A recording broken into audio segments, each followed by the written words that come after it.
right, let's get started. While some more attendees are joining, welcome to our first Innovation Hub webinar for this new series, Fall 2023, where we will go through some, a number of masterclasses on piezoelectricity.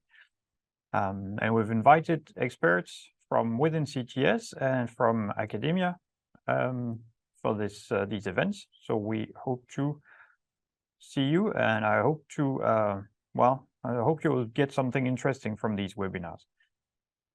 Today, we'll start with an introduction of the webinar series and also about CTS. And we'll focus later on the Piezocomposites and how to optimize their designs using finite element modeling. I'll start with an introduction about composites, going through the types of composites, their features, advantages, and limitations, and then talk about manufacturing capabilities. And then my colleague Wei-Yi will talk about simulation, the FEM process, and give some some results and examples about how to run the process and what to expect. All right, at any time, please don't hesitate to write your questions in the interface. We have a Q&A function that is available. We will take the questions whenever we see them, or if it makes sense, then we'll just answer them at the end, depending on what's most relevant. But don't hesitate, there is actually also a chat in case that's of interest. But otherwise, the Q&A module is designed for that. All right. So starting with a few words about CTS, we are a designer and manufacturer of engineered solutions. And if you look at our product lines, we have two main product lines. The one we call AMS, Advanced Materials and Solutions, and Sensors and Mechatronics. Sensors and Mechatronics focuses mostly on automotive applications, with foot control sensors and actuators for automotive, whereas AMS is more component manufacturer. We also have controls, we have temperature sensing products, we have EMC, RF, and we have piezo. So today we are talking about piezo. And as you can see on the map, we are present across the globe as CTS, and actually also with the piezo capabilities, because we do have 6 locations for piezo across the globe. So we are here for you. Talking about piezo, some of our products, we do bulk ceramics, which is based on pressed powder. We do multi-layer through tape casting and interleaving with internal electrodes. And we do single crystal products for high performance applications. We also do thick film, so products that can be, or piezoelectric devices that can be printed, typically for higher frequency applications or for flexible applications. And then we have a range of devices and transducers that are designed using these products and adding some more features, assemblies, mechanical parts, wiring, and testing. The Innovation Hub that we're talking about today is the whole process for us, from the idea generation to entering the market. So here currently we are upstream with these webinars and online trainings in order to stimulate your ideas basically, and inform about what can be done and what are the advantages of the different designs. After that, we have we offer services where we go through an evaluation of ideas. We go through proof of concepts, pilot production, full-scale production. So we are present at all the stages, and we support our customers along the whole process. There's an email address there, dk.innovation@ctscorp.com. Don't hesitate to contact us if you have questions about the Innovation Hub process. And this is the series for the webinar series for this fall this year. We start today with the webinar about composites and how to design them through FEM. And later on, in a couple of weeks, we have another webinar on lead-free piezos by my colleagues Erling and Baltra. And then another couple of weeks later, we have our first guest speaker talking about measurement of D33. And another couple of weeks later, yeah, I have to check the dates there, but we talk about textured ceramics with another guest speaker, Mark Fenton. And of course, today we are focusing on FEM of composites. All right, so let's start. I'd like to just to say a few words about composites to start with. What we call a composite is something or material that is made up of several parts or elements. Typically, when we talk about piezocomposites, we are talking about a piezo component, which is sometimes referred to as the filler material, and a matrix material, the resin. The reason why people are interested in composite can be, well, there are different reasons. One is to create anisotropy. This is something you can see, for example, in CFRP or carbon fiber reinforced plastics, where using the fibers, you can increase the strength in one or two directions and achieve some specific material properties. The material properties are typically intermediate, so they are related to both materials and they are somewhere in between. And that's actually the idea of making a composite you can tune, so you have more parameters to play with when you design a product and an application. Another purpose is to improve formability. So you wouldn't want to manufacture something out of glass, for example, but out of glass fiber reinforced composite, then it's much more flexible. And there are a few applications of composites, and everybody here has touched a composite before. But when we're talking about piezocomposites, the applications are primarily medical imaging, but also we see a lot of interest in sonar applications and also in therapeutic ultrasound for high-intensity focus ultrasound, and finally for non-destructive testing. So these are the main applications for us, for CTS, in terms of composites. Some definitions here. When you deal with composites, you might hear some, well, different types of composites, right? There is a naming convention for two-phase composites, so when you mix two materials together, and the convention is based on the number of, well, the connectivity, so the degrees of freedom for each of the phases.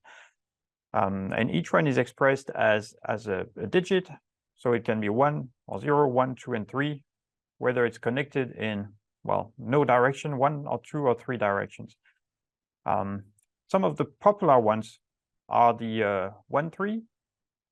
So in a 1, 3 composite, if you look at the light phase here on the diagram, you see it's a pillar shaped, so it is connected in the Z direction, but separated in the X and Y direction. And if you look at the dark phase, it is actually connected in all 3 directions. So you can go in X, Y, and Z just following this one material. So this is why it's called a 1, 3 composite. And we have the same 2, 2 composites are connected in the plane X and Y for both phases. And then we have porous ceramics and piezo paint, which can be anything between 0,3 and 3,3. So depending on how much well, void or the secondary phase is present, there can be some connectivity in the 3 directions. Some other definitions that you will definitely hear when you talk about about composites is the pixel size. So pixel size is the material that is left. So the ceramic that is left, sorry, the width of ceramic. And the curve is the part that is removed between the ceramic pieces and typically filled with the resin. And the pitch is the sum of the two.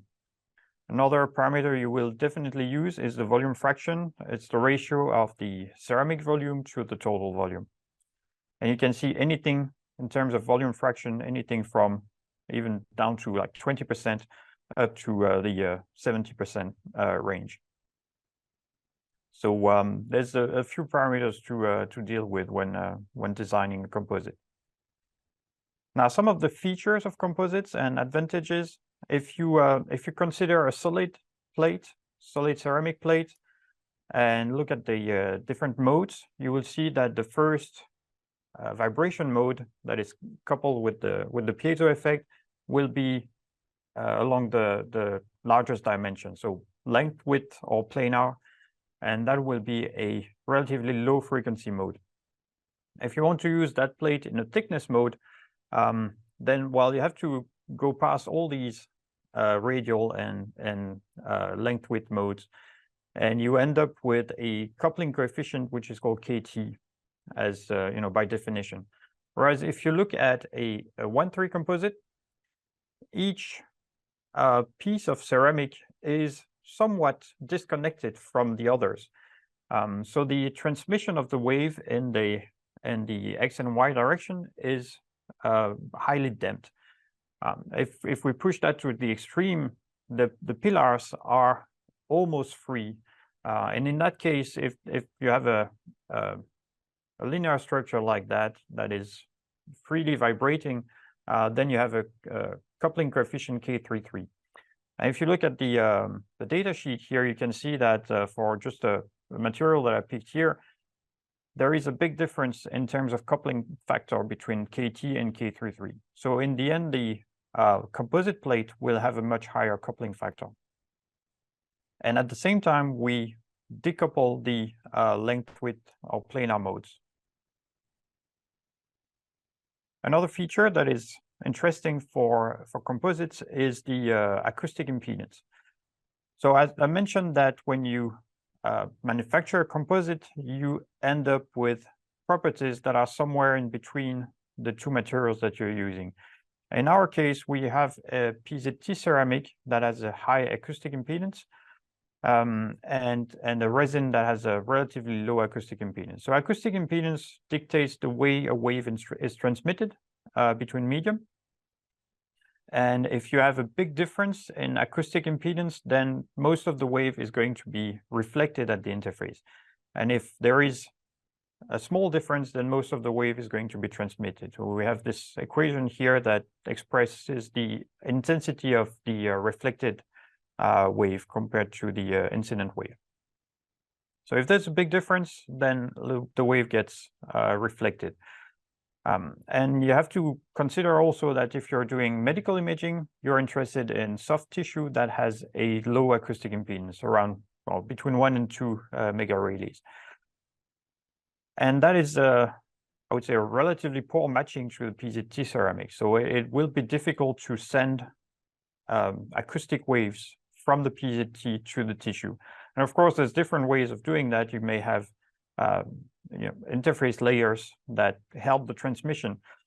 But if you manufacture a composite, because you end up with an intermediate acoustic impedance, you will actually improve the transmission to, water or soft tissue in that case.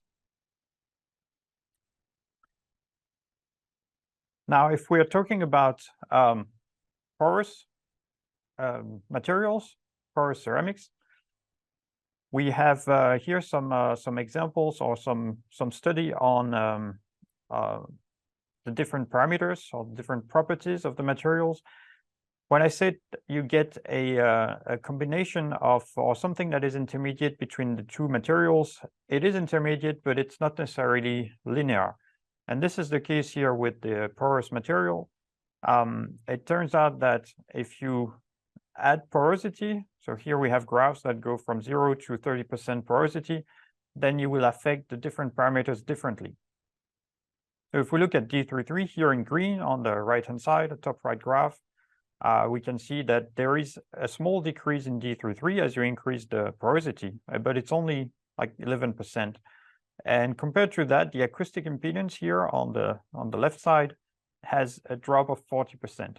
So by playing with these parameters, so playing with the porosity, for example, you can change quite significantly the different parameters or the properties of the material.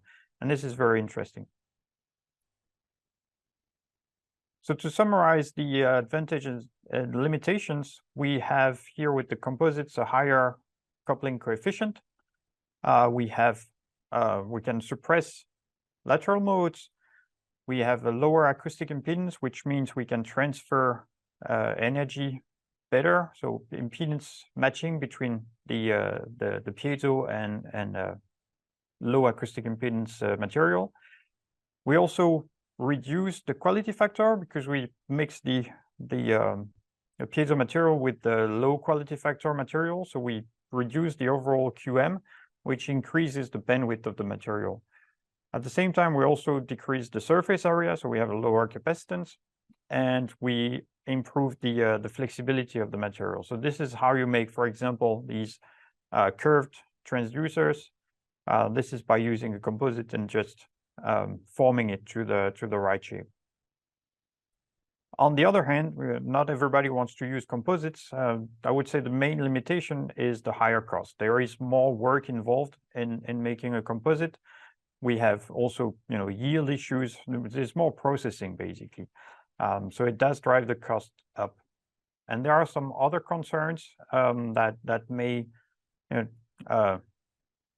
change the choice or affect the choice of a composite. One of them is the temperature stability.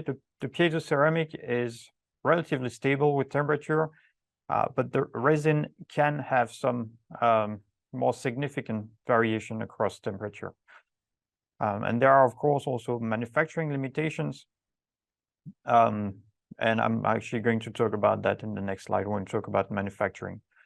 In any case, it does require careful design. There's a lot of parameters to define, and it's not straightforward. You cannot just switch from a solid plate to a composite and just expect it to work right away.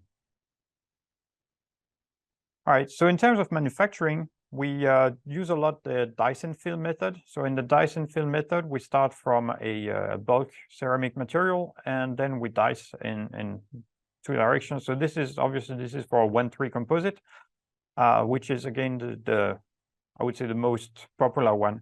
But we can do a 2-2 composite just by dicing only once. We dice only in one direction, and then we fill with the resin in between, and then release by lapping the backbone to release the composite. I would say this is the most popular method. You will also find methods such as arrange and fill. It depends on the dimensions and also the fill factor. So in the arrange and fill, you start from smaller pieces that you put together so you can control the distance. It's usually for I would say lower frequency composites, because for high frequency composite you will need some very, very small pieces, and that's not really practical. All right, capabilities. We do have some limitations. We have challenges with collapse of the pillars because we free the material, the ceramic material, and we have, of course, the cutting, dicing stress that is applied, and that may result in some pillars just falling off or being unstable. So there are different things that we need to consider. One thing is the stability. So we need the pillars to be a certain size, depending on how tall they are. And also we have some limitations in terms of blade thicknesses, availability of blade thicknesses. So this is just a table to give you some idea of what is feasible, especially for the very thin composites. One other manufacturing capability that I wanted to mention is the reactive ion etching. that we apply on our single crystal material. It is a dry etching process. It uses a chemical plasma to remove material.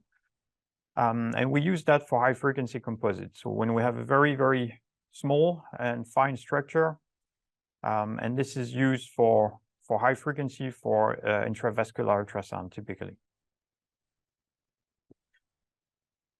All right, so if I were to sum up a little bit what I talked about, we have different types of composites, the 132203. We introduce a filler material, so new properties or new parameters that we can adjust and define. And also in terms of shape, dimensions, frequency, we introduce a lot of new parameters that need to be defined for a good composite design. And this is why FEM simulation is, well, required. At least it's a very good tool to optimize a design in a shorter period of time with a lower cost. And this is a good introduction for my colleague Wei-Yi, who's going to talk about FEM at the moment on piezocomposites. All right. Wei-Yi. Yep. Thanks for Charles' introduction about composite side. So I will try to share my screen to the FEM. Let me see. Okay.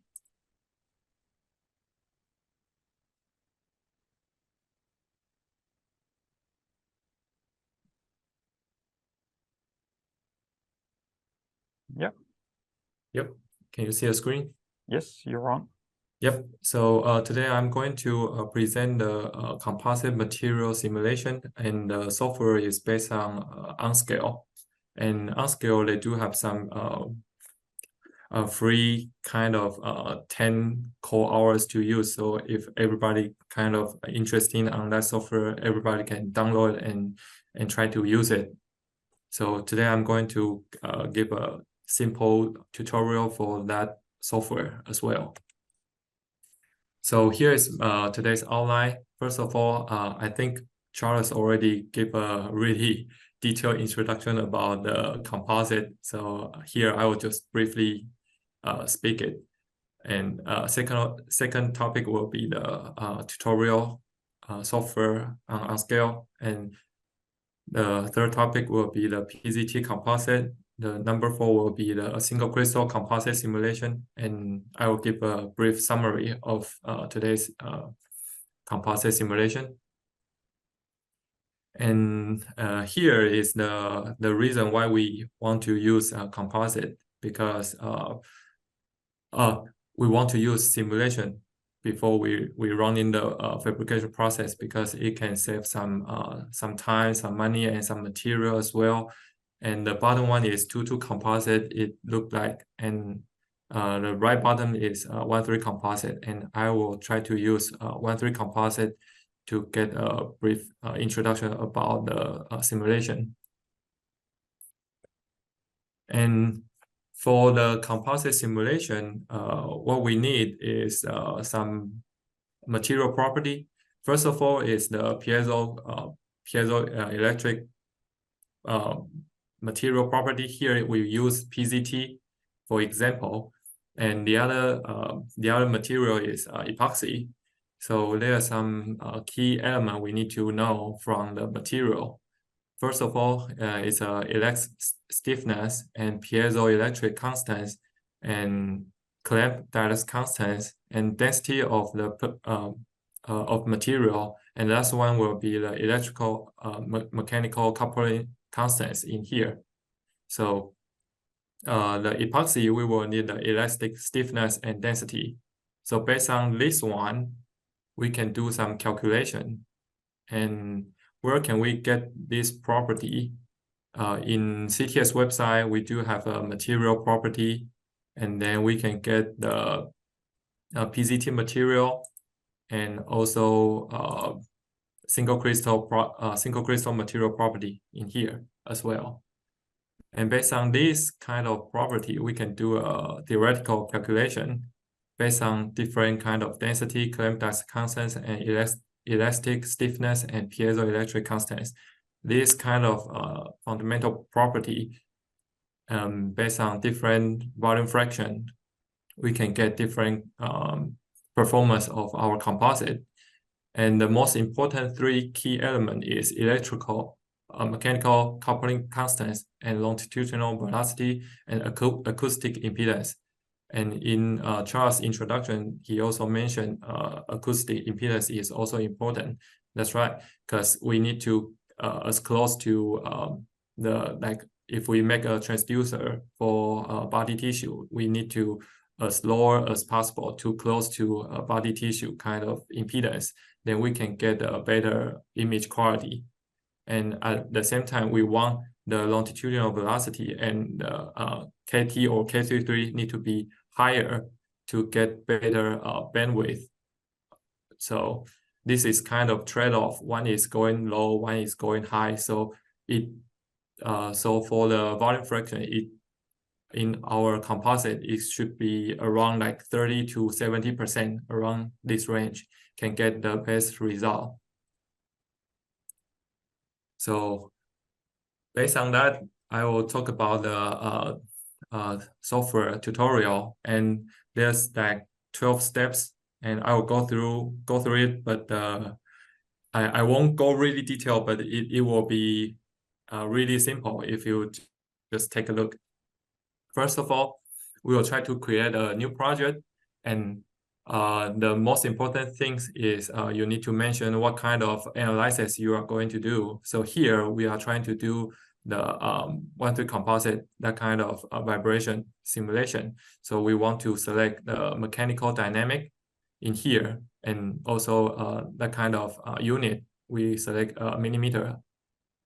And then step 2, we are going to choose different kind of material what we are going to use. First of all is piezoelectric material. In here, in this example, we select CTS PZT material, and it's called PMT3. And the other one is epoxy. Epoxy is resin, and it's a kind of hard epoxy. So we just select in here, there's an epoxy. Tons of material you can select, so you can play around with different kind of material and get the best performance you want. And step 3, we will try to create geometry. Here is kind of a unit cell. So first of all, we create a epoxy pillar, and then we fill the PZT inside. So there's this is kind of unit cell for PZT and epoxy. And after that, we go to step 4. We will try to make it as an array. So we go in X direction and Z direction. We just try to get like 5 by 5 in here. And later on, we will do the symmetric to X direction and Z direction to make it bigger. And step 5. So we need to define a time function. This is the function we later on we will apply on our piezo material. So here we are interested in about like 1 megahertz in this example. So we put driving frequency about 1 megahertz in here, and we insert this kind of time function. And then we need to do the mesh. Mesh is really important in simulation. So in here, you can based on the wavelengths, and then we can select how many elements in one wavelength. So the higher number will give you the more accurate result, but it will take longer time to do the calculation. So you need to try and error. Sometimes it doesn't mean it's higher the best. You need to find the proper number for your simulation. Okay. And step 7, we want to know where we apply our voltage on our material. So we need to create one electrode on the top, 1 electrode on the bottom, and then we apply the function we just built on step 5 and put the load on one side, and the other side we just ground it. And then we insert these two loaded to our simulation. And step 8, just like what I say, if we select the right boundary condition by using symmetry, it can lower the calculation time and also give a really accurate simulation result. So in here, in X and Z direction, we use symmetric boundary condition. Okay, and step 9, we need to give the simulation software how long does it need to be run. So in this case, because our interest is about like 1 megahertz to 2 megahertz. So in simulation running time, we don't want to let it run it for too long. If it's running for too long, then it also will take a lot of time for calculation, and it's not used. It's not suitable for this case. So we use 0.1 millisecond in here. And it's almost to the end, so we want to let the software know what kind of output we want to get. So in here, for example, I just put the shape data. So shape data means we want to see what kind of vibration, what kind of the plate will distort. So we will see the shape, what's look like, and it's also in Y direction. And here we also put the frequency we are interested in, 1 megahertz. So after we set up everything, so we just need to put our file on the cloud.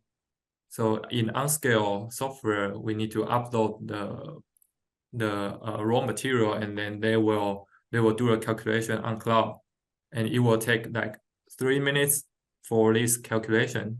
And then after 3 minutes, we will download the result, and we can do some calculation in backside. Here is for another impedance result. So we just download the result and then do the calculation. It just takes like few seconds to get the impedance result. So here we can see the resonant frequency is about around like 1.5 megahertz, and then the anti-resonant frequency is about like 2 megahertz. And based on this one, I do the shape data in here as well. So left-hand side, I try different kind of curve and aspect ratio, and also variance fraction is a little bit different. In black line is based on the tutorial design. So the aspect ratio means the height of the pillar is about like 3 times of the curve. So this one the black one give us really clean and sharp resonant frequency and anti-resonant frequency, same as the blue one. Blue one also good, but the red line is kind of not clear because the aspect ratio is not as good as design. This one is way low than what we expect. And here is the shape data, shape modeling. Let's see. So you can see it's kind of vibrating, and then from here it's more from the cross-section side, maybe you can see more clear. You can see the shape is kind of changing. Yep. So based on this kind of vibration, the material can generate kind of acoustic wave. And here is our PZT22 composite experiment and our simulation result. So in this experiment, we take the 22 composite, and then we measure it, and then get the result is about like 5.7 or 5.8 megahertz, and the anti-resonance frequency is about 7. And then we base on this kind of design and then run the simulation on scale, and also change the thickness and the curve size a little bit, and try to see what kind of strength we can get. So in here, we know if the thickness, 2-2 composite thickness is smaller, 260 micron, then we can get higher frequency in here compared to green and red curve. And also, if we change the curve to larger curve size, then it will go to lower frequency, but it just changed a little bit. It's not a lot. So this is for this 2-2 composite simulation. And here is another example for 1-3 composite. This one, the bottom side here is the measurement result. The measurement result is about 2.7 megahertz in resonant frequency, and anti-resonant frequency is about 3.6 megahertz.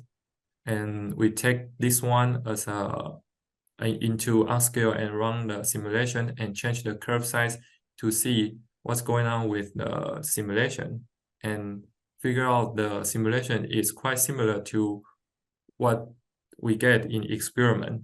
And we change the curve size from small 30 micron to 60 micron, and we can see the resonant frequency is a little bit shift to lower frequency.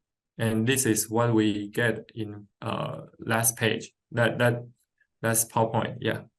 So if we increase the curve size, we will lower the resonant frequency a little bit. And here is our example for our customer. So the customer want to know what kind of material they are going to use. So they give us the requirement. Is what they need is the capacitance between 71 nanofarad to 84 nanofarad, and the KT need coupling factor need to be around like 0.66 to 0.72. So in our simulation, we select different kind of material. So we choose CTS 3203 and 3221, these two different material, and choose different curve size. Here is 35 micron, 40 micron, and 45 micron. And the volume fraction is about like 70 to 75. So it's similar, but the result is just only, I think only this one is getting better. So CTS 3221, hold on, this one, 3221, this one can get the best result in our simulation. So we can just give our customer, say, this material is best for your property. And here is another 2-2 composite by using different material. Here is we use 3257 in our material, and the target is 9 megahertz for anti-resonant frequency, and also they need the capacitance between 123 nanofarad and to 145 nanofarad, and KT need to be above 0.61. So here is our simulation. We try to get different thickness to reach the requirement, and the thickness is about like 195 micron to 200 micron. And once we get this thickness, we can give our manufacturing side, they can grind the material to this thickness and then get the performance like what they design. And here is another example for single crystal. So I took 3 different material. One is 20 PMMPT 28 PT. The other one is 32 PT, and the third one will be the pin material. Based on these 3 material, we do some 1-3 composite simulation, and we can see in 32 PT, based on the same aspect ratio and volume fraction, 32 PT can get the best KT in here. That means resonant frequency and anti-resonant frequency is much far away from each other compared to 28 PT and pin material. So 32 PT can give us a better performance in transducer design. And here is another 1-3 composite simulation. So in here, we just choose different material, but with the same curve size. And we can see the volume fraction is a little bit different because we changed the thickness to match the requirement they need. In here, they need the resonant frequency around 12 megahertz. So we just need to change the thickness a little bit in here in this simulation. And the bottom simulation will be we change the volume fraction. We keep the same volume fraction and change the thickness to reach the requirement for FC. FC means central frequency they are looking for. So in both simulation, we can see 32 PT material always give us higher KT. Here we can get almost close to the theoretical high KT in here and here as well.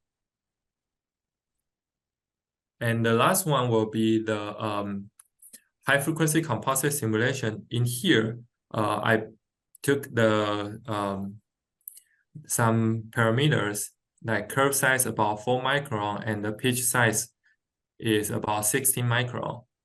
And the piezo size will be 12 micron into simulation to see if we put this parameter inside the simulation, can we get the similar performance like what we make in manufacturing side. And then in the end, we see the impedance curve is really sharp and clear, and the resonant frequency is around like 46 megahertz and anti-resonant frequency is about like 81 megahertz. And this is really similar to what we get in our high frequency composite manufacturing side. So in summary part, we know our simulation can play around with some parameters like aspect ratio or curve size and some thickness before we run in the mass production. So based on this one, we can save a lot of time and money because we know how to run the simulation. So modeling also can show some complexity, and also we can know more about our composite property as well. And in simulation modeling, we can expand the application for our piezo material. So this is what I have today. If you have any questions, just let me know. Thank you. All right. Thank you, Wei-Yi. That was really interesting. So as Wei-Yi just mentioned, if you have any questions, don't hesitate to use the Q&A module or the chat, and we are still here for a few minutes to answer those questions. I'd really like the presentation. I think at one point you mentioned, I'll just ask you a question while everybody else is typing their question in. You mentioned that you were trying to find the ideal aspect ratio for a given material. How easy is it to find the ideal aspect ratio, and what are maybe the parameters that affect the design? Well, that's a really good question. So in our simulation and our manufacturing side, I will say around 2 to 3 will be aspect ratio. 2 to 3 is the most typical design. But other than 2 to 3, you still can get really good result. But for the manufacturing, probably it will have some difficulty if the aspect ratio too high. More than 4, it's not easy to dice, or more than 5, it's not easy to dice. Yeah. Or if that aspect ratio lower than 1, then the performance won't be good as well. Okay. So I would say around like 2 to 3 will be the best design at the beginning. Yeah. I suppose it depends also on the filler material as well, right? Yes, that's right. All right, thank you. There's a question from Martin. How do the simulations correspond to experimental results? Okay, that's also another really good question. So in simulation, most of parameters are well designed. So there's no kind of crack inside, because in our real product, we probably, based on our Dyson field method, it probably will have some small defect, and that kind of defect in simulation, we won't see it. So in simulation, the result always, I would say always, better than real product. But I would say it's really close, but not exactly the same. Yeah. I suppose the input data, so the quality of the material data that you have is really important. Yes, that's correct. There is a question from Nilesh. What happens when the cross-section of the pillars change? So if it's a circle compared to a square or hexagon? Well, that's another simulation topic, because in this free software simulation, for the square one, it's easy to simulate. But if we change to different kind of like circle or some different geometry, it also will change the performance. But I think the most important part is the filling ratio, the volume fraction. Yep. The volume fraction is dominate this kind of composite property.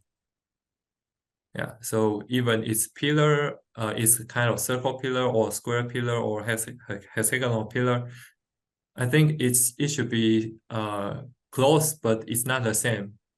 Yeah, the result would be close, but not the same. Okay, thank you. Yep. There's a question in the chat from Shoko. There are so many FEM tools. Any comments on how to choose, or you have specific reasons why you chose the one we use? Okay, so this on-scale software, first of all, I think it was piezoelectric in before. And piezoelectric, this software is quite useful in piezo simulation. And I think a lot of academia, they use this software to do some simulation as well. So, and on scale, they purchase piezoelectric. And then that's the reason why I start using on scale. Yeah, and also it has some free core hour for every month, 10 core hours you can use. So it's I would say it's a really good start to using on scale to practice some simulation. Okay. Another question: what is the type of PZT that you use for this composite? I think you talked about several PZT types. Yes. So for the tutorial, I use I think that's CTS. I can't remember what kind of type, but I think it's a hard PZT. Well, I think we use both, right? So because we manufacture composites using both the hard and soft PZT. Yeah. So for medical applications, it tends to be, well, imaging applications, it tends to be more the high dielectric types, the soft materials, like 3203 or 3257, which are quite popular for these applications. But if you are in a therapeutic application where it's important to generate higher power, then that would be a harder material like K1300 or NCE41. But I would say the choice of material is the same as if it was a solid ceramic, right? So you're going to choose in terms of whether you want more power or more sensitivity. And the fact that you're making a composite out of it just makes it even better, but it doesn't changes the reason why you choose a given ceramic to start with. And also the products will be very different. When we talk about hard PZT versus soft PZT, because for a medical application, we normally target very high frequencies, like 3 to 10 megahertz, or even higher. Whereas for a therapeutic application, it would be more in the 400 kilohertz, maybe up to 1 megahertz, but not the high frequencies. Yeah, very different designs. You're welcome. All right. If there are any more questions, now is the time.